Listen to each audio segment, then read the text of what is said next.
ఇవన్నీ తిరుమలగిరిలో తిరుమల కొండలపైన స్థానికులు ఉన్నటువంటి ప్రాంతం అన్నమాట. ఇది కౌస్తుభం వసతి గృహాలకు దగ్గరలో ఉంది, అద్దె గదులకు దగ్గరలో. ఇక్కడంతా కొంతమంది తిరుమలలో స్థానికులు కూడా ఉంటారు, ఉద్యోగులు కాకుండా స్థానికత్వం ఉన్నటువంటి కొంతమంది ప్రజలు ఉంటారు. వాళ్ళకి సంబంధించిన నివాస గృహాలు ఇవన్నీ. అన్నీ చిన్న చిన్న బిల్డింగ్స్, చిన్న చిన్న ఇళ్ళు. అన్నిటి మీద ఇక్కడ ఒక ఆసక్తికరంగా కనిపించేది ఏంటంటే ట్యాంకులు. చిన్న ఇళ్ళైనా, పెద్ద ఇళ్ళైనా, రేకుల ఇళ్ళైనా, డాబా ఇళ్ళైనా, ఏవైనా కానీ ట్యాంకులు వెరైటీగా ఉన్నాయి. ఎక్కువగా జనరల్గా పట్టణాల్లో, నగరాల్లో ఇక్కడ చూస్తే నల్ల ట్యాంకులు ఉంటాయి, లేకపోతే బ్లూ ఉంటాయి.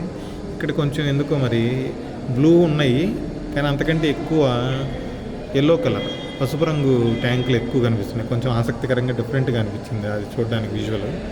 పక్కనే తిరుమలగిరులు, ఇక్కడ కౌస్తుభం దగ్గరలో ఉంది. ఇది కౌస్తుభం అనే అద్దె గదుల విశ్రాంతి భవనం.